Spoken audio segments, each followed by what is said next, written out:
congratulations on your match today. Obviously, it was a very tough and long match. Can you just talk us through how you were able to turn that match around from 5-1 down in the fourth set tiebreaker?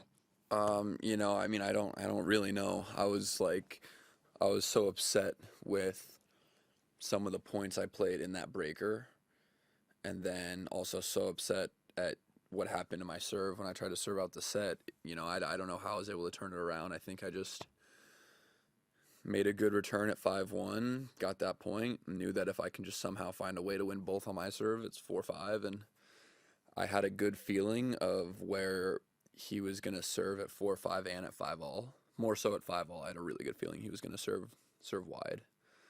And so I kind of just went with my intuition, grinded out the two points on my serve, and then I got lucky. I guessed right on both of his serves, at 4-5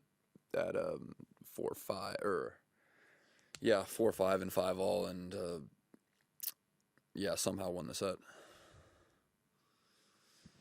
Tom, you may ask your question.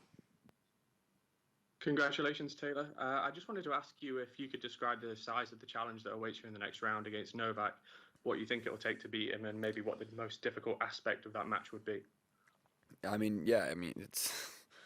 It's Novak, and it's Novak here at the Australian Open. But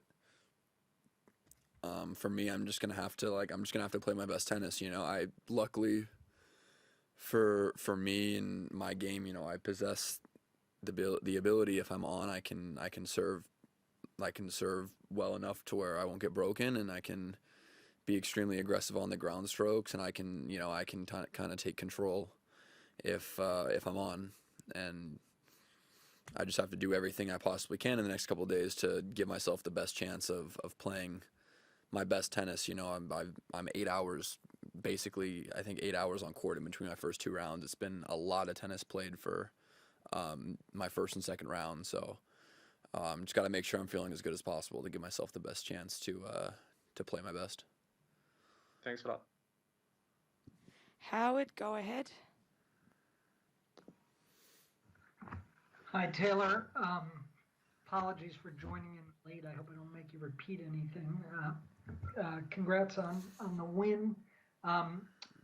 In that fourth set tiebreaker, that seemed to be sort of the key and where things switched into your favor. What, in your mind, made the difference there at that point when the match was a couple points from being over? Winning that 1-5 point was huge, because then 1-5 sounds bad, but it's really only 2 points down on serve. So I win that 1-5 point. Now I'm only 1 point down on serve, and if I can just win those 2 points on my serve, then pressure's on back to him. I just need to win one of the next two on his serve, and we're back to kind of back to even in the breaker. And I said this before, I had a really good feeling of where he was going to serve at 4-5 and especially at 5-all. I just had a really good feeling at 5-all he was going wide, and on the second serve I had a really good feeling he was going to go wide and serve and volley. And I got lucky. I guessed right. I guessed right. I hit good shots. I hit good returns, and somehow was able to pull it back. I really don't know how. Like, when I won the set, I was more just like, I couldn't believe I won the set, because I did think it was over for sure, but It didn't stop me from trying. How much of that good guessing, to use your word, would you attribute to knowing Reilly as well as you do and having played as much as you have? To be honest, none of it. Honestly, I've never been able to pick up on his serve. I think more so it was just how the match today was going. Okay. Those serves seemed to be his higher percentage serves, and they seemed to be working for him a lot. So it was kind of an educated guess that he would go to it under pressure. And again, I'm sorry, I'm sure you were asked this, but if I could ask you to look ahead to what's next and how you sort of view it. Is it an opportunity? Is it, gee, I wish I didn't have to play the 8-time champion? I mean, in it's week just one? it's How do you look at? another chance to prove myself. You know, I keep making third rounds and I keep having extremely tough opponents in the third round, but that's what happens when you're a 25 to 32 seed. You're guaranteed to play a top 8 player, and you know, this is my third year in a row in the third round here at Australian Open, and my third round opponents have been Roger, Dominic, and now Novak. So it's just another chance to prove myself. You know, I've got nothing to lose, and I'm gonna go out and I'm gonna have a lot of fun, and I'm gonna play extremely aggressive tennis and see what I can do. Tom, you may ask your question. Yeah, just on Novak. Yes, hi, Taylor. Okay. Yeah, just on Novak as well. I'm just wondering, you've obviously played him twice before in Monte Carlo, Madrid, what you might have learned from those encounters and what you might take from those meetings into Friday's match.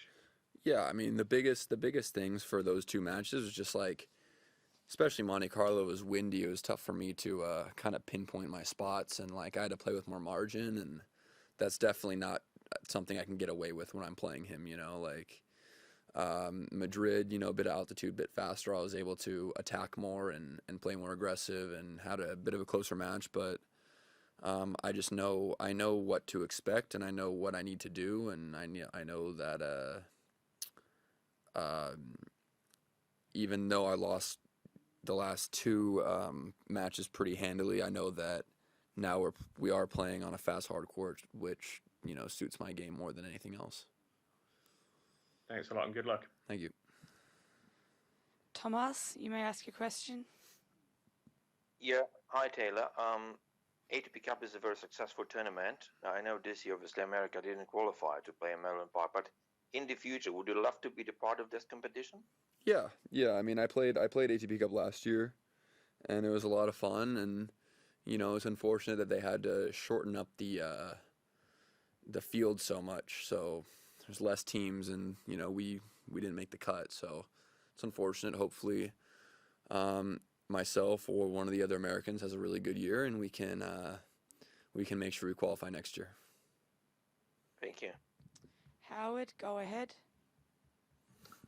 Thanks. I just wanted to ask you whether you were surprised to be the only seeded man from the U.S. this year at the Australian Open. It had been a while since there was only one. Well, I mean, I pay attention to the rankings, so when John said he wasn't coming, it wasn't that much of a surprise to me. And just knowing the rankings, you know, it is what it is. I mean, Reilly was very close to being seeded. It's super unfortunate that we just played each other in the second round. That's an extremely tough second round as a seed, but yeah, it's only because John decided not to come, not because of I don't know, not because of any other reason, but yeah, that's it.